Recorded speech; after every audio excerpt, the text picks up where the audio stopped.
Eu aposto que você já tentou esconder sua dor. Fingiu que tava tudo bem, que você não sentia nada, já engoliu o choro, já fingiu que não doía, segurou o grito, congelou seu coração. E o Yoga de Cisne do Cavaleiros do Zodíaco, um dos mais marcantes cavaleiros, inclusive, é o retrato de quem sufoca a dor em nome da razão. Mas a sua jornada nos mostra que a verdadeira força nasce quando a emoção deixa de ser um fardo e se torna um propósito. E um aviso rapidinho aqui, porque esse vídeo pode e vai conter alguns spoilers de Cavaleiros do Zodíaco, pelo menos até a saga de Hades, que é até onde eu vi. Eu sou o Luca Beliato e aqui no Traz Sua Visão a gente transforma animes em lições de vida. A gente fala sobre como os personagens que a gente ama podem nos ajudar a enfrentar os desafios da vida real. Enquanto você representa a vontade ardente que nunca se apaga, e o Shiryu representa a tempestade contida na honra, o Yoga é o silêncio gelado. Um tipo de silêncio que carrega dor, saudade e uma solidão que ninguém vê. Mas por trás desse gelo existe um coração pulsante.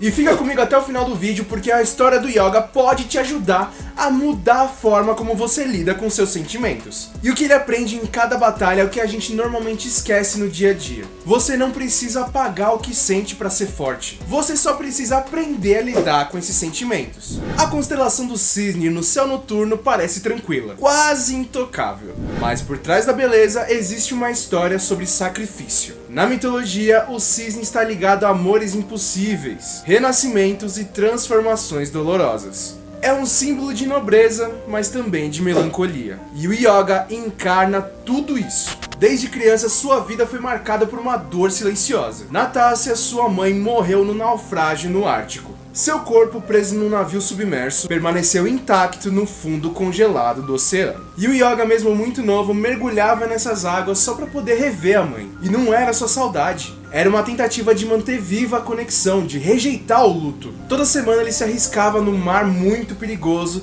só para passar um pouquinho mais de tempo com a pessoa que ele mais amava na vida. E isso moldou seu cosmos, seus sentimentos e a maneira de enxergar a vida. O Yoga foi treinado inicialmente pelo Cavaleiro de Cristal, que é um personagem exclusivo do anime, mas que teve um impacto profundo na trama. Ele era afetuoso, protetor e quase paternal. E ele enxergava o Yoga como alguém sensível demais para o campo de batalha. Talvez por isso ele tentava guiar o Yoga com ternura. Só que o Cavaleiro de Cristal, quando foi manipulado pelo inimigo e forçado a lutar com o Yoga, transformou aquela relação afetuosa numa tragédia. A morte dele foi um rompimento definitivo com a infância do Yoga e abriu espaço para um novo mestre, Camus de Aquário. E Camus era o oposto do Cavaleiro de Cristal. Ele era frio, racional, calculista. Para ele, o maior inimigo de um cavaleiro era o seu próprio coração. Mas vale lembrar que na obra original, Camus era o mestre do Yoga desde o início, e que o Cavaleiro de Cristal foi criado apenas pro anime. E isso levanta uma questão muito interessante. Será que essa dualidade entre afeto e frieza era uma coisa constante no Camus? Será que o Cavaleiro de Aquário é mais complexo do que parece inicialmente? Talvez exista nele uma tensão constante entre a rigidez da razão e o cuidado silencioso que ele tenta esconder até dele mesmo. Camus ensinou pro Yoga a reprimir as suas emoções e a tratar o amor como uma fraqueza. E o Yoga tentou obedecer a princípio. O Yoga se tornou poderoso, sim, mas ele carregava dentro de si uma confusão, uma dúvida. Ele seria forte como Camus ou afetuoso como o Cavaleiro de Cristal? Durante a Batalha das 12 Casas, Yoga chega à Casa de Aquário e encontra Camus, que atualmente é o guardião daquele templo. E a luta entre eles não é só física, é uma luta simbólica entre duas filosofias de vida. Camus, impiedoso, usa seu esquife de gelo. Mas por incrível que pareça, esse gesto, mesmo sendo cruel,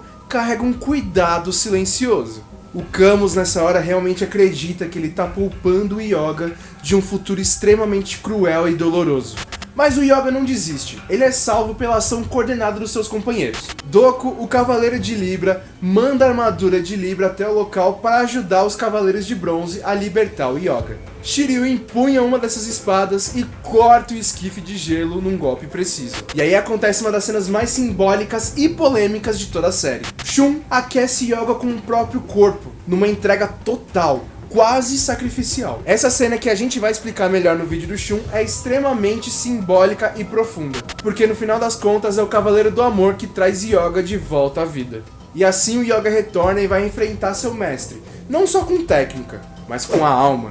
E a luta entre eles não é só uma das mais intensas dentro das 12 casas, Durante o combate, o Camus não tem dó. Cada golpe do Mestre do Gelo carrega precisão e frieza. E a cada golpe que ele recebe, Yoga resiste. Não só com o corpo, mas com tudo que ele viveu até ali. Camus força o garoto até o limite, questionando se ele é digno de carregar o legado de Aquário.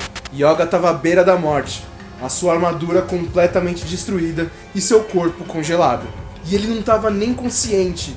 E isso torna muito mais interessante o que acontece em seguida. É nesse estado de quase morte que seu cosmo reage, não à técnica, mas ao sentimento. Num momento de clímax absoluto, quando tudo parece perdido, seu cosmo se eleva de uma forma avassaladora. E então, mesmo sem ter aprendido formalmente, sem ter aperfeiçoado a técnica, Yoga realiza uma execução Aurora, o golpe supremo da constelação de Aquário. Um poder que só poderia ser acessado por quem entendeu não só a lógica da luta, mas entendeu o que é sentir com profundidade. O que desperta esse golpe não é a força, é a verdade que pulsa dentro dele. Ali, naquele momento, eles estavam em pé de igualdade, não por poder, mas por entender que eles sentiam demais e só fingiam frieza. A derrota de Camus é também sua libertação, e o Yoga chora por ele porque o perdoa. E porque no fundo ele entende que vencer o mestre era a única forma de honrar tudo que tinha aprendido com ele, inclusive aquilo que nunca foi dito em palavras, mas sempre foi expressado por gestos. E espera um pouquinho, porque se você acha que essa foi a batalha mais dura da vida do Yoga, é porque a gente ainda não lembrou do Merak. Na saga de Asgard, Yoga enfrenta Hagen de Merak. Hagen é um dos guerreiros deuses protetores da princesa Hilda, mas mais do que isso, ele é apaixonado pela princesa. E essa paixão, silenciosa e devota,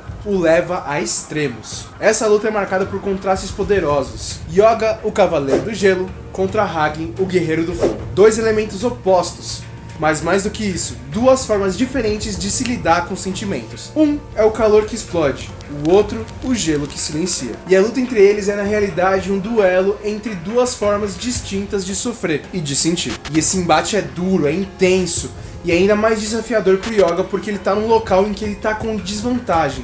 Eles estão lutando dentro de um vulcão ativo, que é um ambiente dominado pelo calor extremo, o que acaba enfraquecendo o poder do Cavaleiro de Cisne. E o Hagen, por outro lado, ele se mistura muito bem com esse ambiente, e ele aproveita de todas as formas essa sua grande vantagem. Mas o que mais dói ali não são os golpes, a impossibilidade de ter um diálogo. O Yoga tenta argumentar, tenta mostrar pro Hagen que ela tá sendo controlada pelo Anel de Nibelungo. Só que o Hagen, cego pela sua devoção, se recusa a ouvir. Cada ataque se torna mais pessoal. E aquela arena vulcânica se torna um símbolo da tensão entre razão e emoção. Onde o Yoga tenta manter o controle em meio a um calor que pode destruir ele tanto por dentro quanto por fora. É como se aquele ambiente expressasse o que estava prestes a acontecer. O sentimento pode entrar em erupção a qualquer momento. E naquele lugar não é só o vulcão que está prestes a explodir. É o coração dos próprios cavaleiros. No fim, Yoga o derrota, mas não sente orgulho. Ele vê em Hagen o que ele poderia ter se tornado se ele tivesse deixado o sentimento endurecer seu coração. A compaixão que o Yoga carrega não é um sinal de fraqueza, é o fruto colhido pela dor. E se essa batalha foi sobre reconhecer a própria dor, a próxima é sobre reconhecer a culpa que ficou congelada por anos. E se esse vídeo tocou alguma coisa dentro de você, já se inscreve aqui no canal. E claro, deixa o like também, né? Ele ajuda a espalhar essa mensagem e mostra que você acredita que os animes podem mudar a vida das pessoas. Isaac era seu melhor amigo, era quase um irmão. Quando crianças, os dois treinavam sob o frio brutal da Sibéria, dividindo risos, dores e sonhos. Por anos ele acreditou que o Isaac tinha morrido por sua causa, e enterrou essa dor com silêncio, assim como tantas outras ele já tinha feito. Até que na saga de Poseidon, a verdade emerge de uma forma terrível. O Isaac estava vivo e se tornou um dos generais marinas do Deus do Mar. E ele estava irreconhecível, não só fisicamente, mas emocionalmente. Ele estava tomado pelo rancor, pela ideia de que ele tinha sido traído e abandonado. O Yoga tenta se explicar e tenta se justificar, só que o Isaac não tenta nem escutar, cara. O confronto é inevitável porque o rancor que ele marinou dentro de si por tantos anos é incontrolável. E é engraçado que a técnica dele, a Aurora Boreal, tem uma origem parecida com a execução Aurora, só que um pouco mais sombria. A luta entre eles é rápida, brutal e carregada de sentimento. O Yoga hesita a cada golpe que ele vai dar, porque ele não tá lutando contra um inimigo. Ele luta, na verdade, contra tudo que ele não disse, contra tudo que ele não conseguiu impedir. E o Isaac, por outro lado, extravasa. Cada ataque dele é um ataque contra o Yoga diretamente, uma acusação contra o Yoga. E o impacto vai além dos golpes físicos. Cada movimento é uma tentativa de ferir esse passado. Ele não quer derrotar o Yoga, ele quer fazer o Yoga sentir toda a dor que ele sentiu quando foi abandonado, quando ele foi deixado para trás. Mas no fim, Isaac morre nos braços de Yoga e o perdoa. Que esse perdão não traz alívio, ele traz um novo tipo de dor. O Yoga sente como se dentro dele, todo aquele gelo que ele construiu tivesse se partido, revelando uma ferida que ele manteve oculta por muitos anos. A culpa que ele carregava, silenciosa e constante, agora ganhava um rosto, uma voz e um fim. E ali, o Yoga aprende que a culpa não pode ser congelada. Ela precisa ser transformada ou ela destrói por dentro. Só que o inferno pessoal do Yoga ainda não acabou. Na real, ele ia começar agora. Literalmente. Porque a próxima luta vai exigir muito mais do que força ou compaixão. Vai exigir coragem para mergulhar nas profundezas da sua própria alma. E se isso já te fez refletir, não esquece de deixar o seu like. É muito importante e ajuda muito o canal a continuar crescendo. A saga de Hades é o ápice de tudo. O mundo mergulha em trevas e Yoga, juntamente com os outros Cavaleiros de Bronze, precisam enfrentar os espectros do submundo. E diferente das outras sagas, a atuação do Yoga aqui não é tão central, mas não menos simbólica. Ele enfrenta espectros corrompidos pelo mal, Cavaleiros de Prata caídos e o próprio Radamantes, um dos 3 juízes do inferno. E mesmo em desvantagem, seu cosmo não vacila. Ele resiste aos ataques mais impiedosos e mostra que, mesmo não sendo uma figura protagonista no momento, sua presença ali é essencial. Mais tarde, ele ainda auxilia na luta contra o Hypnos, o deus do sono, onde já vemos que sua fé e convicção não são abaladas como antes. O Yoga amadureceu, ele não hesita mais diante da dor, ele a atravessa. Isso se traduz de forma visual e poderosa através do despertar da sua armadura divina. Uma evolução que não é apenas estética, é espiritual. A armadura de cisne, antes frágil e agora reforçada com o sangue de Atena, atinge sua forma suprema. Não apenas como um presente divino, mas como um reflexo da evolução do Yoga durante sua jornada.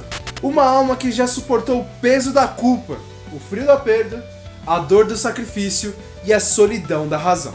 Yoga que começou como um garoto que mergulhava nas profundezas do mar congelado só para poder rever a figura da sua mãe, agora mergulha de cabeça no inferno. Não por desespero, mas por coragem. Ele enfrentou os fantasmas do passado, quebrou a prisão da culpa e deixou o amor moldar sua força. E talvez seja aqui, no auge da escuridão, que a constelação de Cisne revele seu brilho mais verdadeiro. Porque assim como na mitologia, o cisne simboliza o renascimento. E Yoga, depois de tudo que passou, renasce como um verdadeiro cavaleiro. Não só por causa de suas batalhas, mas porque ele escolheu sentir. E ainda assim, apesar de tudo, continuar lutando. O menino do silêncio se tornou o homem do equilíbrio, e o Cavaleiro de Cisne deixou de apenas representar sua constelação para finalmente incorporá-la com toda a fibra do seu ser. Na mitologia grega, a constelação de signos representa o cisne, que Zeus transformou para conquistar Leda. Mas há outra lenda ainda mais simbólica para representar o Yoga, a de Orfeu. Quando Orfeu perde Eurídice, ele tenta resgatá-la do submundo, e seu lamento transforma a natureza ao seu redor. E segundo algumas interpretações, após sua morte, Orfeu teria sido elevado aos céus como cisne, por sua dor transformadora e sua pureza. Curiosamente, Orfeu de Lira também aparece em Cavaleiros do Zodíaco. E mesmo que ele e Yoga tenham tido pouco contato direto, eles compartilham a mesma essência, a dor profunda que não endurece, mas eleva. Orfeu transforma sua tristeza em música, e o Yoga transforma sua dor em compaixão. Ao final da saga de Hades, Yoga renasce, e como o cisne das estrelas, voa silencioso e firme, como um símbolo de tudo que ele aprendeu a sentir e transformar. E se isso tudo que eu te falei não te convenceu de que o Cavaleiro de Cisne é um dos mais complexos e completos de toda a história, espera só até você entender como isso influenciou os cavaleiros ali que estavam ao redor dele. Yoga, o Cavaleiro de Cisne, nos ensinou que sentir não é fraqueza, é coragem. E que o frio pode preservar também o que é mais puro dentro de nós. E que para alguns, crescer não é se tornar imune à dor, é aprender a acolhê-la sem deixar que ela nos defina. Cada saga que ele já enfrentou foi uma etapa da maturação. Do luto, a culpa. Do amor reprimido, a compaixão. Do silêncio, a expressão. A constelação de Cisne não brilha à toa no peito do Yoga. Ela conta a sua história.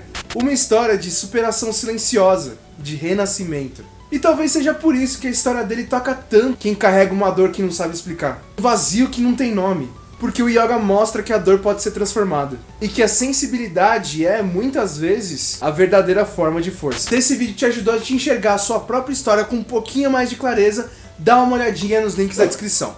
Eu separei alguns materiais, alguns produtos que podem te ajudar nessa sua jornada de crescimento pessoal. E também alguns produtos de Cavaleiros do Zodíaco que podem te aprofundar dentro dessa trama. E se você não sentiu nada assistir esse vídeo inteiro, primeiro, você não tem coração. Segundo, deixa o like. Terceiro, deixa o like também, porque esse vídeo deu um mega trabalho, foi maravilhoso de fazer. Eu não lembrava que eu sabia tanta coisa sobre o yoga, e é incrível ver essa jornada dele de crescimento e amadurecimento. E se tem alguém que caminha realmente ao lado do yoga o tempo inteiro e nunca sabe o significado da palavra desistir, é ele mesmo, Seiya de Pégaso. Assiste o vídeo dele, porque lá ele cai, e cai, e cai, e cai 1000 vezes, mas todas as vezes ele se levanta e vai fazer o que ele precisa fazer. E se lembra sempre que às vezes tudo que a gente precisa é uma fagulha de esperança pra continuar lutando. A gente se vê no próximo vídeo e a meta é o mundo.